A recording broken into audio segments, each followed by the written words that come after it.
பரிபூர்ண அன்பு பயத்தை புறம்பே தள்ளும். தேவ அன்பை ஒரு மனுஷன் புரிஞ்சுக்கிட்டான்னா பயமே அவனை விட்டு போயிடுமா பாருங்களேன். இன்னைக்கு பயம், எதை செஞ்சாலும் என்ன வாழ்க்கையில் பண்ணணும்னு நினச்சாலும் ஏதோ ஒரு பயம் உள்ள. தோற்று போயிடுவோமோ, வாழ்க்கையில் பின்வாங்கி போயிடுவோமோ, அப்படி ஆயிருமோ இப்படி ஆயிருமோ அப்படின்ற ஏதோ ஒரு பயம் மனுஷனுக்குள்ளே உட்காந்துக்கிட்டே இருக்கு பாருங்களேன்.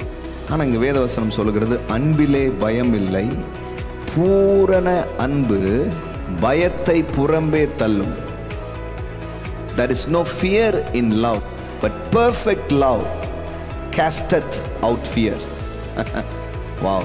இப்போ ஆண்டவர் என்னை நேசிக்கிறார், என் மேல அவர் பிரியமா இருக்கிறார் அப்படின்றத நீங்க உணர உணர உணர உணர வாழ்வை குறித்து இருக்கும் பயம், எதிர்காலத்தை குறித்து இருக்கிற பயம், இன்னும் என்னென்ன பயம் இருக்கோ அதெல்லாம் உங்களை விட்டு வெளியே போகிறத நீங்கள் பார்க்க ஆரம்பிப்பீங்க. பயம் வெளியே போனாலே வாழ்க்கையில் சாதிக்க ஆரம்பிச்சிருவீங்க, வாழ்க்கையில் ஜெயிக்க ஆரம்பிச்சிருவீங்க. இப்போ எல்லாத்துக்கும் தடையாக இருக்கிறது பார்த்தீங்கன்னா ஒரு பயம். எது பண்ணணுன்னாலும் ஒரு பயம் உள்ள என்ன பண்ணுது, வருது பாருங்களேன்.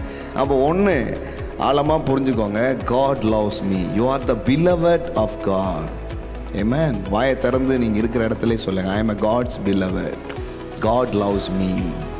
இன்னும் சொல்லுங்க, நான் தேவனுடைய செல்ல பிள்ளையாக இருக்கிறேன், நான் தேவனுடைய நேசகுமாரனாக இருக்கிறேன், அவர் என்னை நேசிக்கிறார், அவர் என் மேல் வைத்த அன்பு மாறவே மாறாது.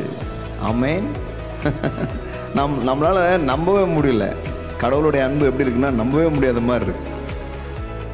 யார் உங்கள் மேலே வச்ச அன்பை இந்த உலகத்தில் எடுக்கிறதுக்கு வாய்ப்பு இருக்குது, ஆனால் தேவன் உங்கள் மேலே வச்ச அன்பை எடுக்கவே மாட்டார் பாருங்களேன்.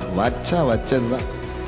அந்த அன்பை நம்ம இன்னும் நம்பாததுனால தான் வாழ்க்கை தோல்வியாக இருக்குதே தவிர, அந்த அன்பை நம்ப ஆரம்பிச்சிட்டோன்னா வாழ்க்கையில் ஜெயிக்க ஆரம்பிச்சிடும். மாறாக மனிதர்கள் யாராவது நமக்கு அன்பு தர்றாங்களா தரலையா அப்படி பார்த்துட்டு இருக்க மாட்டோம். நமக்குள்ள தேவ அன்பு வந்ததுனால நாமளே அன்பை கொடுக்குறவங்களா மாறிடுவோம். அன்பை கொடுக்குறவங்களுக்கு மட்டும் இல்லை, அன்பை கொடுக்காதவங்களுக்கு கூட நம்ம அன்பை கொடுக்குறவங்களா மாறிடுவோம். ஏன்னா தேவ அன்பு அவ்வளோ பெருசாக இருக்குது, உங்களை அன்புக்காக ஏங்க வைக்காது. அன்பினால் உங்களை நிரப்பி ஏராளம் தாராளமாக நீங்கள் அன்பை கொடுக்குறவர்களாக தேவ அன்பு உங்களை என்ன பண்ணுது, மாற்றுது. அதான் நிஜம் பாருங்களேன். There is no fear in love, but perfect love casteth out fear. எல்லா பயத்தையும் அது வெளியில் தள்ளி விட்டு